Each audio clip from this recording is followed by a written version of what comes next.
ليس البر أن تولوا وجوهكم قبل المشرق والمغرب ولكن البر من آمن بالله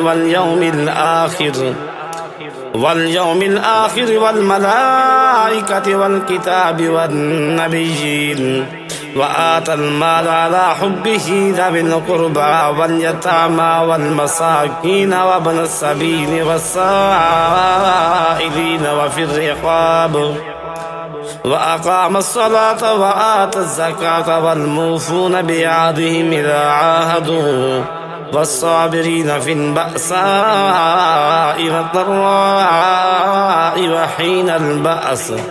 أولئك الذين صدقوا وأولئك هم المتقون.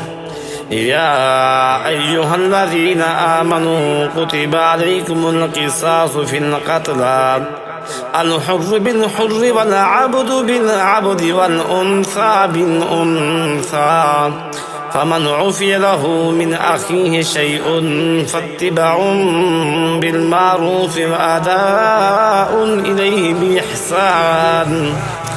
ذلك تخفيف من ربكم ورحمة فمن اعتدى بعد ذلك فله عذاب أليم ولكم في القصاص حياة يا أولي الألباب لعلكم تتقون. كتب عليكم إذا حضر أحدكم الموت إن ترك خيرا الوصية للوالدين والأقربين بالمعروف حقا على المتقين فمن بدله بعدما سمعه فإنما إثمه على الذين يبدلونه إن الله سميع عليم. ومن خاف من موص جنفا أو إثما فأصلح بينهم فلا إثم عليه إن الله غفور رحيم. يا أيها الذين آمنوا كتب عليكم الصيام كما كتب على الذين من قبلكم لعلكم تتقون أياما معدودات فمن كان منكم مريضا أو على سفر فعدة من أيام أخر وعلى الذين يطيقونه فدية طعام مسكين فمن تطوع خيرا فهو خير له وأن تصوموا خير لكم إن كنتم تعلمون. شهر رمضان الذي أنزل فيه القرآن هدى للناس وبينات من الهدى والفرقان فمن شهد منكم الشهر فليصمه ومن كان مريضا أو على سفر فعدة من أيام أخر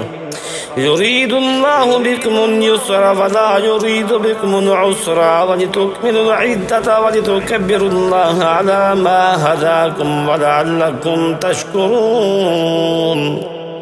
وإذا سألك عبادي عني فإني قريب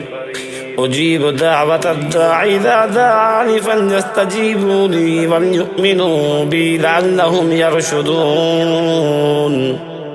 أحل لكم ليلة الصيام الرفث إلى نسائكم هن لباس لكم وأنتم لباس لهن علم الله أنكم كنتم تختانون أنفسكم فتاب عليكم وعفى عنكم فالآن باشروهن وابتغوا ما كتب الله لكم وكلوا واشربوا حتى يتبين لكم الخيط الأبيض من الخيط الأسود من الفجر ثم أتموا الصيام إلى الليل ولا تباشروهن وأنتم عاكفون في المساجد تلك حدود الله فلا تقربوها كذلك يبين الله آياته للناس لعلهم يتقون ولا تأكلوا أموالكم بينكم بالباطل وتدلوا بها الحكام لتأكلوا فريقا من أموال الناس بالإثم وأنتم تعلمون. يسألونك عن الأهلة قل هي مواقيت للناس والحج وليس البر بأن تأتوا البيوت من ظهورها ولكن البر من اتقى وأتوا البيوت من أبوابها واتقوا الله لعلكم تفلحون. وقاتلوا في سبيل الله الذين يقاتلونكم ولا تعتدوا إن الله لا يحب المعتدين. واقتلوهم حيث ثقفتموهم وأخرجوهم من حيث أخرجوكم والفتنة أشد من القتل ولا تقاتلوهم عند المسجد الحرام حتى يقاتلوكم فيه فإن قاتلوكم فاقتلوهم كذلك جزاء الكافرين. فإن انتهوا فإن الله غفور رحيم. وقاتلوهم حتى لا تكون فتنة ويكون الدين لله فإن انتهوا فلا عدوان إلا على الظالمين. الشهر الحرام بالشهر الحرام والحرمات قصاص فمن اعتدى عليكم فاعتدوا عليه بمثل ما اعتدى عليكم واتقوا الله واعلموا أن الله مع المتقين. وأنفقوا في سبيل الله ولا تلقوا بأيديكم إلى التهلكة وأحسنوا إن الله يحب المحسنين. وأتموا الحج والعمرة لله فإن أحسنتم فما استيسر من الهدي ولا تحلقوا رؤوسكم حتى يبلغ الهدي محله فمن كان منكم مريضا أو به أذى من رأسه ففدية من صيام أو صدقة أو نسك فإذا أمنتم فمن تمتع بالعمرة إلى الحج فما استيسر من الهدي فمن لم يجد فصيام 3 أيام في الحج وسبعة إذا رجعتم تلك 10 كاملة ذلك لمن لم يكن أهله حاضر المسجد الحرام. واتقوا الله واعلموا أن الله شديد العقاب. الحج أشهر معلومات فمن فرض فيهن الحج فلا رفث ولا فسوق ولا جدال في الحج وما تفعلوا من خير يعلمه الله وتزودوا فإن خير الزاد التقوى واتقون يا أولي الألباب. ليس عليكم جناح أن تبتغوا فضلا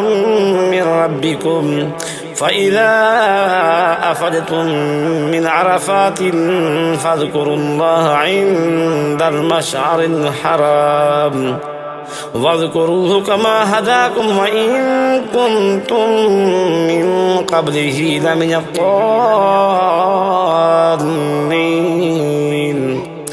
ثم أفيدوا من حيث أفاد الناس واستغفروا الله إن الله غفور رحيم.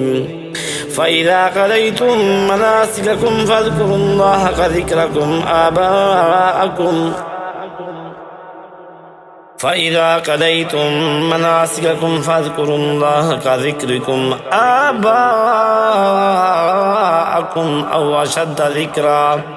فمن الناس من يقول ربنا آتنا في الدنيا وما له في الآخرة من خلاق ومنهم من يقول ربنا آتنا في الدنيا حسنة وفي الآخرة حسنة